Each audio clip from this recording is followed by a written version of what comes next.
Lumipat si Elias sa isang malayong barangay sa Bulacan matapos ang sunod-sunod na pagkakakansela ng kanyang mga proyekto sa lungsod. Isang writer sa mid-30s, tila ba nawalan siya ng gana sa lahat, sa pagsusulat, sa syudad, sa mga tao. Hanggang sa may nag-alok sa kanyang isang bahay sa dulo ng maputing alsada. Puti hindi dahil sementado, kundi dahil sa alikabok na parang pinaputi ng panahon. Tahimik daw ang lugar, malayo sa ingay ng mundo. Sakto para sa isang taong gustong magsimula ulit. Sa unang linggo, tahimik ang lahat.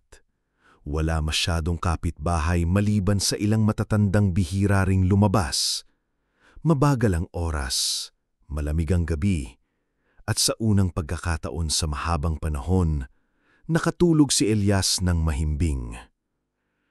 Pero sa ikalawang linggo, nagsimula na siyang makaramdam ng kakaiba. Hindi takot, kundi presensya. Parang may kasabay siyang humihinga sa kwarto tuwing gabi. Parang may aninong dumadaan sa gilid ng paningin niya habang nagsusulat. Parang may nagmamasid tuwing nakaawang ang pinto.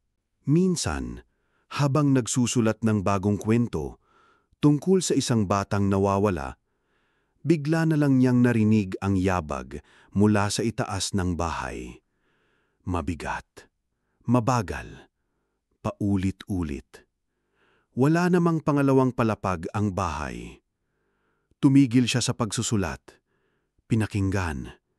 Tumingin sa paligid. Wala. Sa sumunod na gabi, hindi na lang yabag.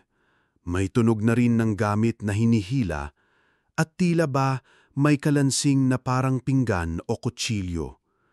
Pero sa tuwing pupunta siya sa kusina, maayos ang lahat. Tinanong niya ang isang matandang tindera sa kanto tungkol sa dating nakatira sa bahay. Matagal na po yang walang may-ari, sagot ng babae. Pero huwag kang mag-alala, basta huwag mo lang silang guluhin. Silang sino? Tanong ni Elias. Ngumiti lang ang tindera, sabay sabing, yung dati, basta huwag mo silang pakialaman. Sa likod ng bahay ay may pinto na laging nakasara. Akala ni Elias ay imbakan lang. Pero isang gabi, habang naghahanap ng extension cord, tinangka niyang buksan ito. Hindi ito nakalak, pero parang ayaw magpabukas. May bigat ang pinto. Hindi mekanikal, kundi parang may humahawak mula sa kabila. Nang sa wakas ay bumigay ito. Isang malamig na hangin ang sumalubong sa kanya. Mabigat ang amoy ng alikabok at luma. Pero higit doon, parang may biglang nagbago sa atmosphere ng buong bahay. Tahimik pa rin, pero ibang klase na. Sa loob, may lumang mesa, upuan, at isang journal na kulay itim. Wala itong pangalan, pero puno ng sulat kamay. Mga kwento, parang diary, parang mga sinusulat niya ngayon. Habang binabasa ang journal, napansin ni Elias ang kakaiba. Ang ilang entries ay halos kapareho ng mga sinusulat niyang kwento sa laptop. Hindi lang sa tema, kundi sa mismong linya, eksenang ginamit, mga dialogo. Hindi niya maalala kung siya ba ang nagsulat doon noon pa o kung may gumagaya sa kanya ngayon. Isang gabi, habang binabasa niya ang journal, biglang may tunog sa labas. Yung pinto, gumalaw. Pagbukas niya, walang tao. Pero may iniwang pabil sa may sahig. Isang pahina mula sa parehong journal. Pero hindi niya iyon pinunit.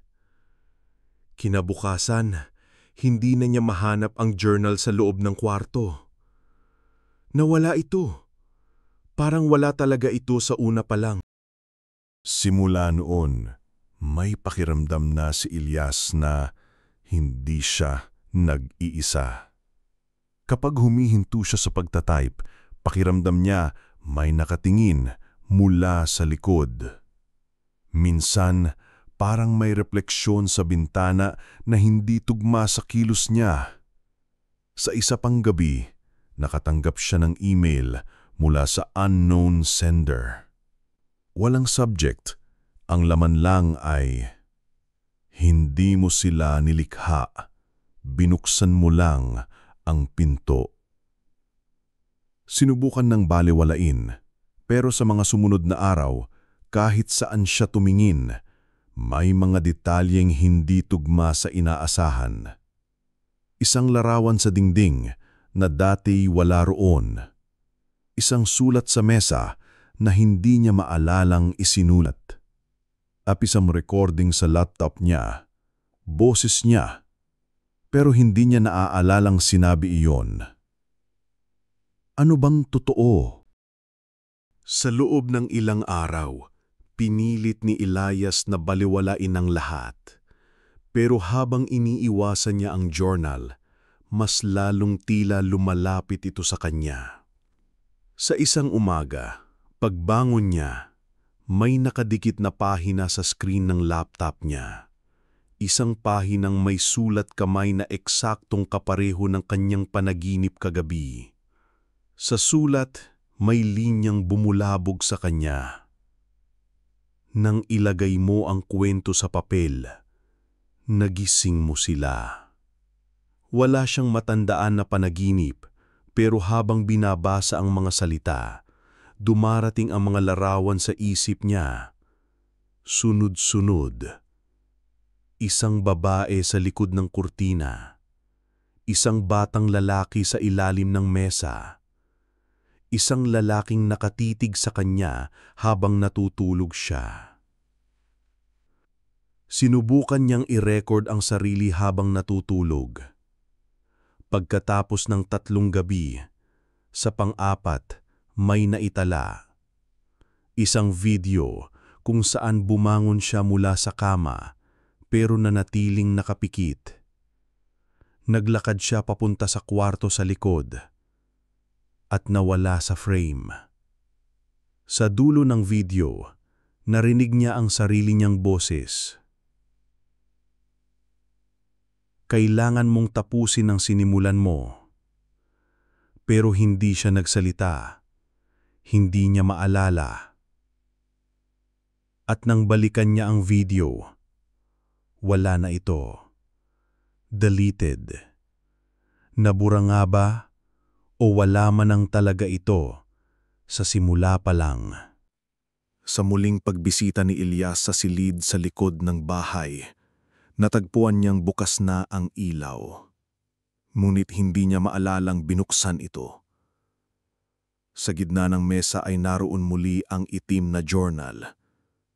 Binuksan niya ito. At laking gulat niya. Walang sulat. Malinis lahat ng pahina. Maliban sa huli. Alam mo na kung sino ka. Sumunod dito, nagsimulang lumabo ang kanyang paningin. Parang nahihilo. Paglingon niya, wala na siya sa bahay. Nasa loob na siya ng isang maliit na silid na may salamin sa lahat ng gilid. Sa likod niya, isang kamera. Sa harap niya, isang screen. Pinapakita ang sarili niyang video habang natutulog. Paulit-ulit, paulit-ulit. Sa video, makikita siyang nagsusulat. Tapos titigil. Tapos titingin sa kamera. Tapos sasabihin, "Ako ang kwento." Sa likod ng boses niya, may boses ng bata, ng matanda, ng babae, pinaghalo-halo, na paulit-ulit ding sinasabi, "Hindi mo isinulat ito. Binasa mo lang." Pagbalik ng kanyang ulirat, nasa silid tulugan na siyang muli. Maliwanag ang araw. May mga tao sa labas. May ingay ng sasakyan. May nagwawalis. Normal lahat. Walang journal. Walang email. Walang sulat. Malinis ang bahay. Tumayo siya at bumalik sa kanyang laptop. Binuksan ito at nakita niyang may isang draft file na bukas. Walang pamagat. Walang dokumentong ganun sa listahan niya dati. Binasa niya ito at natigilan. Ito ang buong kwento. Lahat. Mula sa simula hanggang ngayon. Ang huling linya sa dokumento ay, at kung nababasa mo ito, tanungin mo ang sarili mo, sino ang nagsusulat ng kwento ng buhay mo?